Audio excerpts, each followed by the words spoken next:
नमस्कार, मैं पेन बाजपेयी अपने YouTube चैनल मेद पेन बाजपेयी पे आपका बहुत बहुत स्वागत करता हूं। आज एक इम्पॉर्टेंट इशू के बारे में हम बात करने वाले हैं, जो कि है वेटिंग लिस्ट। आपको पता होगा एसएससी में वेटिंग लिस्ट नहीं है और वेटिंग लिस्ट ना होने की वजह से लाखों सीटें जो हैं वो बर्बाद हो रही हैं। साल दर साल बच्चे सेलेक्ट हो रहे हैं और इस तरीके का सिनेरियो है। जैसे 2019 का आप देख लो, तो 2019 में जो बच्चे अप्लाई किए थे वो 2020 में भी अप्लाई किए, 2021 में भी अप्लाई किए। तो जाहिर सी बात है, इतनी सीट आपकी वो 2019 का भी डीबी कराएंगे, 2020 का भी कराएंगे। तो 2019 में अगर सिलेक्शन लेंगे तो 2020 में वो सीट उनकी जो है वो ख़राब हो जाएगी। तो ये बहुत ही मेजर इशू है और इसके लिए आपको आवाज़ उठानी चाहिए। तो इसके बारे में आज हम बात करेंगे कि किस तरीके से आपको ये बेनिफिट करेगा। सारी बातें यहाँ पे हम लोग करने वाले हैं। बस आप सभी से रिक्वेस्ट है कि इस वीडियो को आप पूरा देखिए। मैं दावे के साथ कह सकता हूँ कि इससे आपको बहुत ही ज़्यादा फ़ायदा होगा अगर ये रिफॉर्म हो जाए एसएससी में, और ढेर सारे रिफॉर्म हो रहे हैं तो ये भी हो सकता है। तो चलिए स्टार्ट करते हैं। स्टार्ट करने से पहले आपको इस बुक के बारे में बताना चाहता हूँ। ये एसडी पब्लिकेशन की बुक है और आपको पता होगा कि एसएससी में जीके जीएस जो पोर्शन है वो बहुत ही इंपॉर्टेंट रोल प्ले करता है और उसमें भी साइंस का जो पोर्शन है वो काफ़ी ज़्यादा इस टाइम पे ट्रेंडिंग में। इस टाइम पे आप लोग देख पा रहे होंगे कि साइंस के क्वेश्चन ज़्यादातर पूछे जाते हैं। तो साइंस की जितनी भी प्रॉब्लम है उसको ये बुक सॉल्व करती है। यहाँ पे पिछले 23 वर्षों में जो भी साइंस के क्वेश्चन पूछे गए हैं 1999 से लेकर के अब तक के 138 प्लस 60 पेपर आपको यहाँ पे साइंस के मिल जाएंगे। यानी कि साइंस का पूरा जो निचोड़ है वो इस बुक में, और ये पतली सी बुक है, इसका प्राइस बहुत कम है।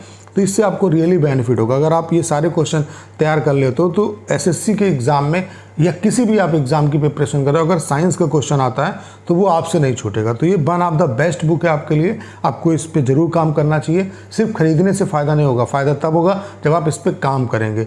तो इसका जो लिंक है परचेज करने का वो डिस्क्रिप्शन में दिया हुआ है, वहाँ से जाके आप इसे परचेज कर सकते हैं। रियली ये आपके लिए बहुत ही ज़्यादा हेल्पफुल होने वाली है। ऐसा मैं क्यों कह रहा हूँ कि इससे बहुत ज़्यादा फ़ायदा होगा। फॉर एग्जाम्पल मैं आपको समझाता हूँ। जैसे कि CHSL 2019 वाले जो बच्चे हैं, ठीक है, CHSL 2019 वाले जो बच्चे जिनका फाइनल सिलेक्शन हुआ, तो वो 2020 में भी कहीं ना कहीं पूरी दावेदारी रखते हैं, क्योंकि आपको पता होगा ये पैरेलल बेसिस पे वैकेंसी चल रही थी। इस तरीके से CGL 2019 और 2020 की अगर बात करें तो ये भी वैकेंसी पैरेलल बेसिस पे चल रही थी।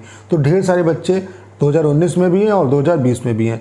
तो जाहिर सी बात है, अगर 2019 का डीबी उन्होंने करा लिया, फाइनल रिजल्ट नहीं आया, तो 2020 में भी वो कराने जाएंगे डीबी, और जब डीबी कराने जाएंगे पोस्ट तो वो एक ही लेंगे। तो इससे जो बची हुई सीटें हैं वो ख़राब हो जाएंगी। एसएससी में वेटिंग लिस्ट नहीं है, अगर वेटिंग लिस्ट होती तो जो बची हुई सीटें हैं वो उससे नीचे वाले जो बच्चे हैं उनको मिल जाती। तो कहने का मेरा मतलब ये तो मैं सिर्फ आपको CHSL और CGL का एग्जाम्पल दे रहा हूँ। ऐसा सभी में जितने भी एसएससी एग्ज़ाम कराते, चाहे वो SSC CHSL का एग्ज़ाम हो, CGL का एग्ज़ाम हो, MTES का एग्ज़ाम हो, स्टेनो का एग्ज़ाम हो, CPO का एग्ज़ाम हो, तो सोचो कितनी सीट्स जो है वो बेकार होती हैं।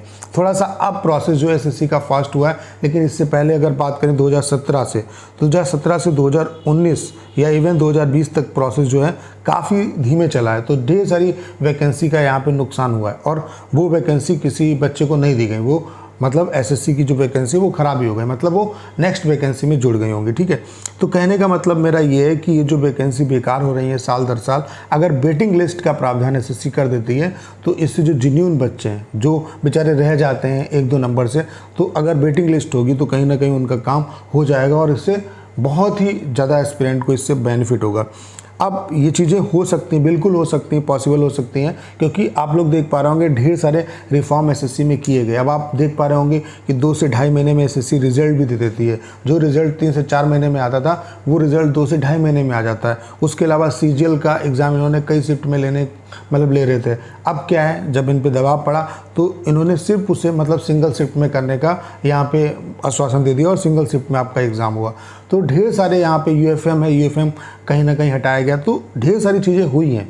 तो अगर आप लोग इस इशू पे काम करते हैं तो कहीं ना कहीं ये सॉल्व हो जाएगा, और अगर ये सॉल्व होता है तो इससे बहुत ही लाखों बच्चों को इससे बहुत ही ज़्यादा बेनिफिट होगा। तो इसके लिए आपको करना क्या है, हमारे अकेले करने से कुछ नहीं होगा। ढेर सारे जो बड़े बड़े टीचर हैं, जैसे शुभम जैन सर हैं, गगन प्रताप सर हैं, अभिनय सर हैं, इनको मतलब इससे रूबरू कराइए और ये मुद्दा जो है उनके बीच में भी लाइए। और अगर ये लोग हमारी आवाज़ उठाते हैं तो कहीं ना कहीं इससे हमारा काम हो सकता है, और अगर ये प्रोसेस हो जाता है तो इससे बहुत ही बच्चों का फ़ायदा होगा। और अल्टीमेटली हम सभी लोग बच्चों के फ़ायदे के लिए यहाँ पे काम कर रहे हैं। तो मुझे ऐसा लगता है कि आपको इस पॉइंट पे काम करना चाहिए। इस पॉइंट को समझिए, इसकी इम्पोर्टेंस को समझिए। तो उम्मीद करता हूँ कि सारी बातें आप अच्छे तरीके से समझ पाए होंगे। आपको करना क्या है, इस वीडियो को ज़्यादा शेयर करना है। उसके अलावा अगर आप चैनल पर नए हैं और आपने अभी तक इसे सब्सक्राइब नहीं किया है तो प्लीज़ चैनल को सब्सक्राइब करना मत भूलिएगा।